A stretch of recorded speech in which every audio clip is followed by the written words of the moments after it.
Good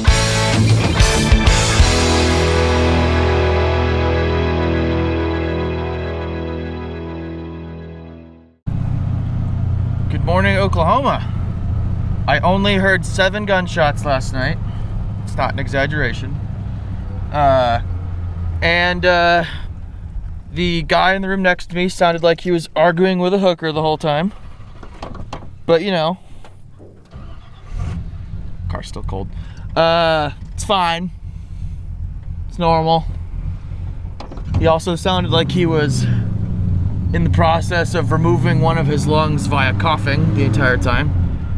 My room had one sheet, but the air conditioning worked great, and I couldn't turn it off.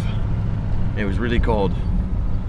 So we cuddled all night for survival, didn't we, Waffles? Yeah, it was something. But it was only like 50 bucks, so we'll take it.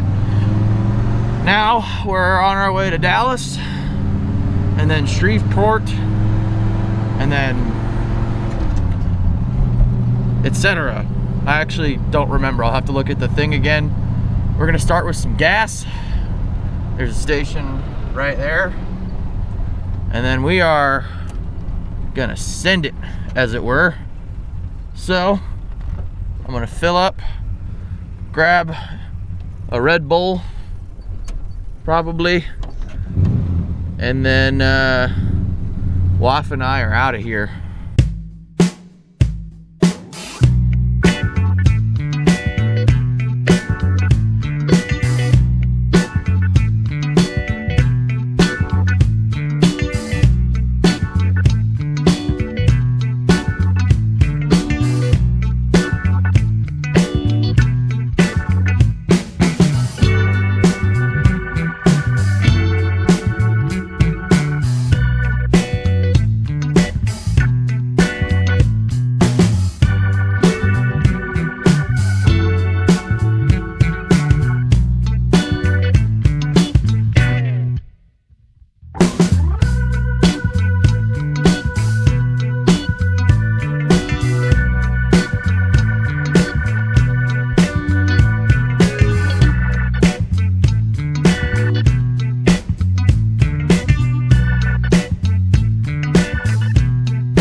Just crossed back into Texas.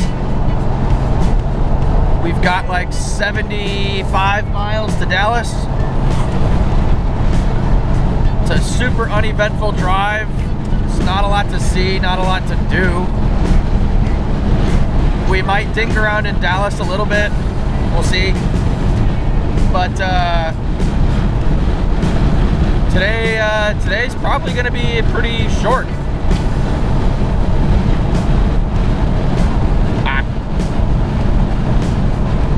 I mean, it is the shortest drive in total mileage as far as the days are concerned. It's only 394 miles.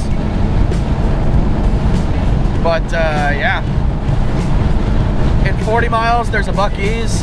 I think we'll stop there, get some gas, maybe a t-shirt, and keep going south. And then once we hit Dallas, obviously we're gonna cut east over to Shreveport, Louisiana,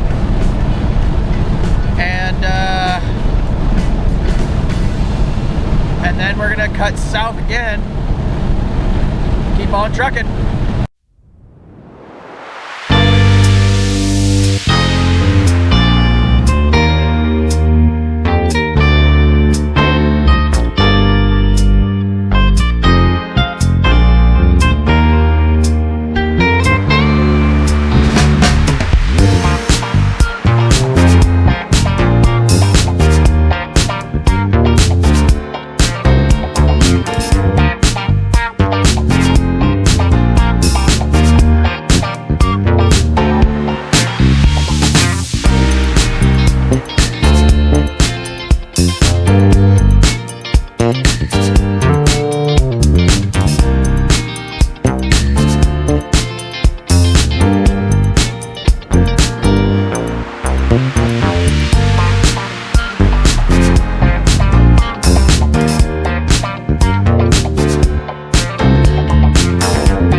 Forget how big these things are until I see one again.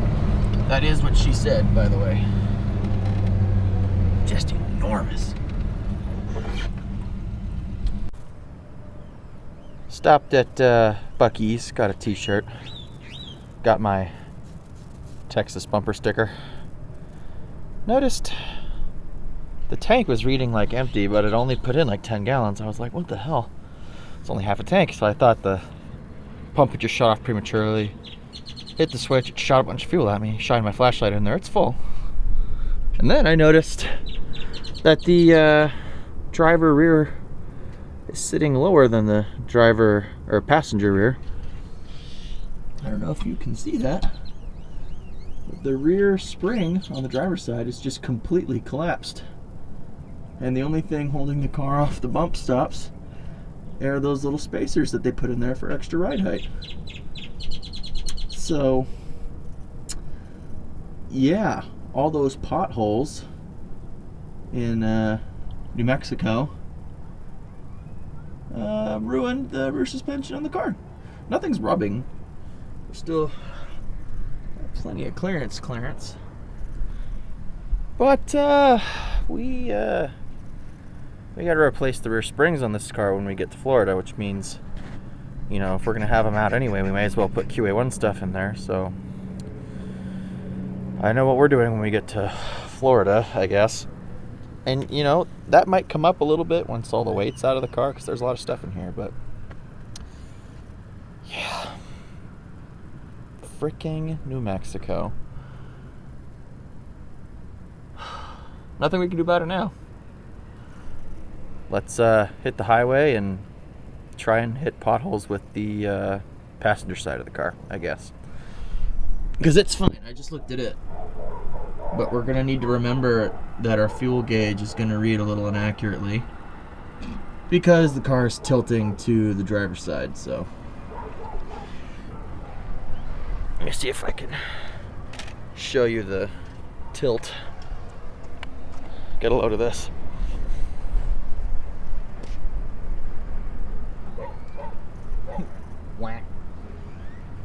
And the parking spot is a little tilted, but I mean, you can see based off the ground.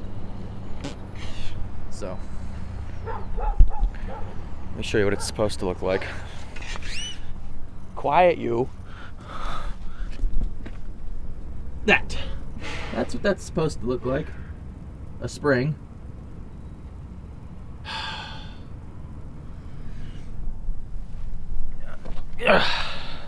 So I guess we're gonna do a QA1 suspension in the back of this car. May as well do the arms while we're in there. Springs. So that's fun. I guess we know what the first video we make in Florida is gonna be. I thought it was gonna be AC, but not anymore. The crazy thing is, even with that spring being completely sacked now, there's still suspension. Obviously, the car has some up and down play. I pushed up and down on the quarter panel before we left, and it's fine. And obviously, hitting bumps and stuff in the road, no, stay over there. Not right now.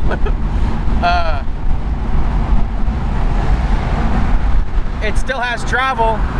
It's still a nice riding car. It's just needs to be replaced, so whoopee.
There's enough traffic going into Dallas to strangle a moose, so I think we're gonna bypass Dallas and just start heading towards Shreveport,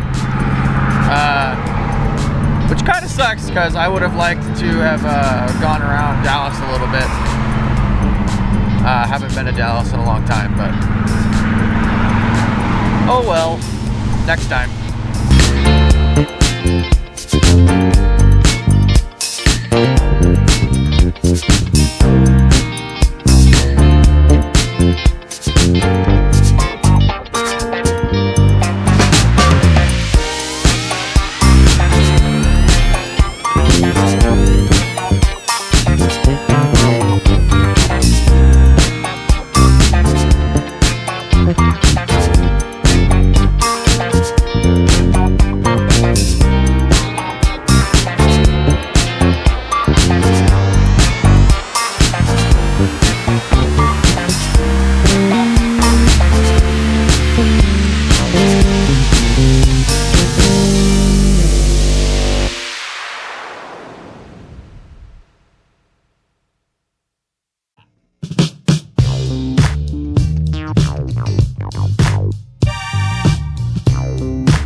come to a decision. I was looking at the map and everything, and we're only about 2 hours away from Shreveport, and it's like 1 o'clock. So instead of stopping in Shreveport and making today a short day, I think what I've decided to do is make the push to Baton Rouge today, which is an additional 248 miles. But it means that I can basically push everything forward 1 checkpoint. So instead of stopping in Mobile tomorrow, I can stop in Gainesville, and then my drive on Thursday will only be about 250 miles. So I can get to my destination in Central Florida at a reasonable time, which I would rather have my short day be the last day than one of the days in the middle. So I think we're gonna do that. We're just gonna send it all the way to Baton Rouge today and go from there, barring, you know, if I'm exhausted by the time we get there, blah, blah, blah, whatever. But I was able to make that decision because I forgot to book the motel for today yet. So I didn't have like a, oh, I have to stop, I already paid for it thing going on, because, well, I didn't. So I think that's the current plan, which means that now we've got 5.5 hours of driving left today, which means we're still gonna get to Baton Rouge at like 6:30, which isn't bad. So I think that's what we're gonna do. Eastward bound.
it.